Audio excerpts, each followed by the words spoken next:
So we will have the building regulation amendments. As already discussed, the regulatory changes for essential safety measures and slipper-resistant requirements for Class 1 buildings. A further amendment resulting from the changes to BCA 2014 related to the removal of hose reels to Class 2 and 3 buildings.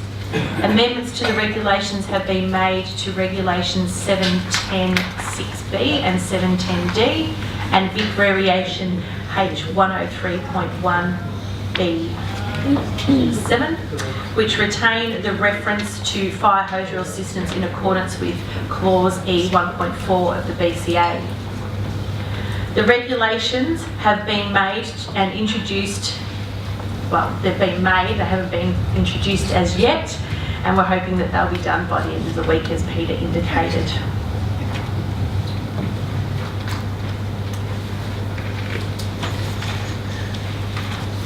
As you may be aware, Regulation 415 has been amended to align regulatory standards with today's building practices.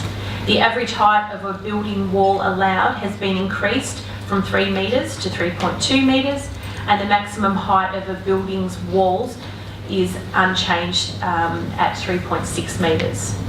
The setback of the boundary wall has been increased from 150 millimetres to 200 millimetres. This will allow the adequate fascia and guttering to be installed. The wall height increase will also enable house designs to allow the construction of the garage under the same roof line, as well as meeting homeowners' desires for higher 2.7 metre ceiling heights. New and improved residential zones were introduced into the Victorian planning system in July 2013. These are general residential, residential growth and neighbourhood residential zones. All councils are required to replace the residential 1, 2 and 3 zones by the 1st of July this year. The mixed use and township zones are amended on the 15th of July 2013, which included updating the siting requirements consistent with the new residential zones.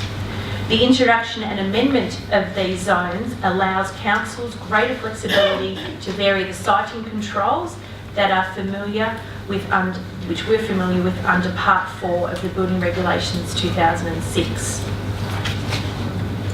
The key changes are as follows. Each residential zone can have multiple schedules. A mandatory maximum building height can be specified in a residential zone.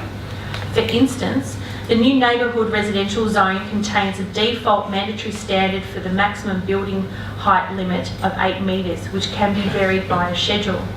The residential growth zone sets a discretionary building height limit of 13.5 metres, and the general residential zone sets a discretionary building height limit of 9 metres, both of which can be replaced with the mandatory building height limit in a schedule to a zone. The schedule to a zone can also vary to new standards which may specify requirements that differ from those in Part 4. Permeability, Regulation 412, and walls and carports on boundaries, Regulation 415, can now also be varied by a schedule to a zone.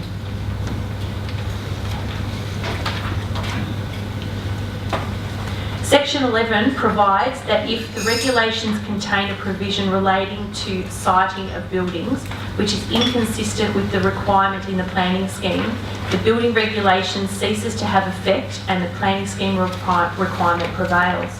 For example, the maximum 8 metres or 9 metres on a sloping site building height set out in clause 32.09-8 of the new neighbourhood residential zone is a mandatory standard that applies to all new development in the zone, unless varied in the schedule to the zone. This is a mandatory standard in the planning scheme that regulates the height of a building and is inconsistent with the maximum building height allowable under Regulation 410.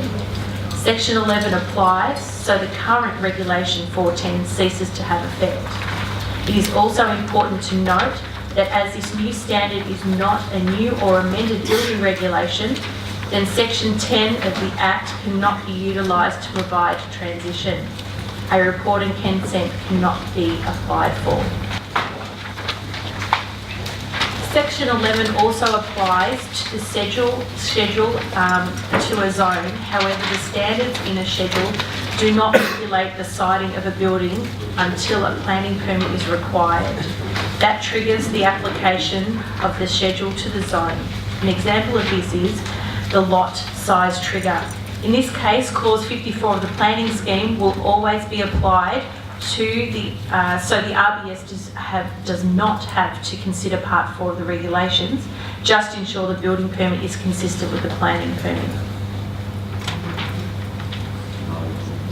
Mandatory standards set out in the schedules to the zone do not have effect in the building system until they are referenced in Schedule 5 of the Building Regulations 2006. Once referenced in Schedule 5, the standards effectively become an amended building regulation in that zone, and Section 10 of the Building Act 1993 may be applied. An application for report and consent may also be made to the relevant council.